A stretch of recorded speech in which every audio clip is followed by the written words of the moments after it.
Hey, wrestling fans, Brian Crazy here, F and True Wrestling.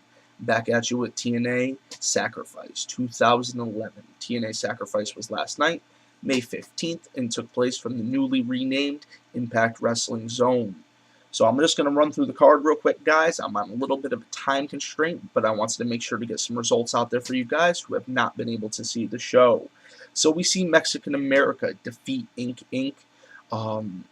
It looks like Inc. Inc. had this. Serena and Rosita got involved.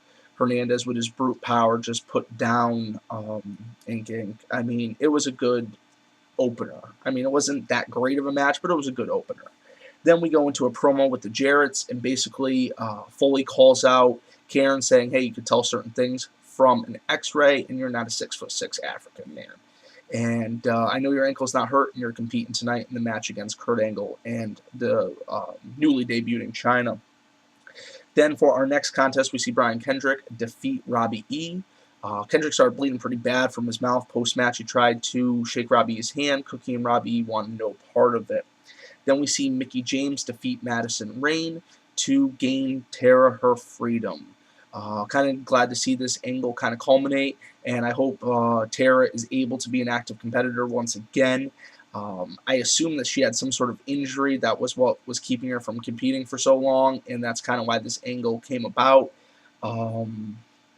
She's free. We're going to see another knockout compete in the division. I'm happy. Then we see Kazarian defeat Max Buck. I do have to say at the end of this match, Max Buck took a hell of a fall. Landed right on his neck. He only went about another minute. I hope he's all right. Not the hugest fan of Generation Me, but these two guys have worked real hard to earn over all the fans, and they've even started to earn me over a little bit. So I hope the kid's all right. Hope to get to see him again soon. Then we see Crimson defeat Abyss. I thought Abyss had this. Crimson kind of picked up the win with an innovative move, and that's all she wrote for that one. Then we see, in his much anticipated return, Wildcat Chris Harris and Cold Blood Matt Hardy are not successful. They are defeated by Beer Money. Beer Money retains the TNA Tag Team Championship. Then we go on to Tommy Dreamer defeats AJ Styles. Bully Ray interfered. Daniels came out to chase him off, but the damage was already done. Dreamer did a sit-down pile driver. Really didn't make much contact. Unfortunately, the move didn't really look that good. It sounded good on paper. Didn't look that good with the way the table and the way it was just hit. But Dreamer did pick up the win over AJ. I mean, this must be one of Dreamer's first wins in a long time. I haven't been keeping particular count, but I was always a Dreamer fan in ECW. He's really gotten lost in the mix in TNA. Seeing him as a singles competitor would be pretty cool. I did see him compete against Jeff Jarrett at a house show back in January, and I mean, these guys tore up the place. I mean, he went off a 2.5-story staircase. So then we move into the most anticipated match of the night.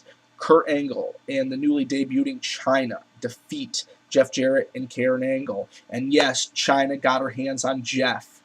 Rematch, baby. Good housekeeping. No Mercy 99. Now, it wasn't that serious, guys. It was nothing to that level. I do have to say Chyna is definitely not as toned as she used to be. I think she looked all right out there. She was able to scoop slam Jeff Jarrett, and she was able to suplex Jeff Jarrett. So I got to give her some credit for that. Did a hard splash on Karen, picks up the win. Then we go into the main event. We see Ken Anderson come down to do commentary. It is going to be Sting versus RVD for the TNA World Heavyweight Championship. And in a hard-fought contest, Sting just happens to be the better man tonight. Sting retains the title post-match. These two guys shake hands.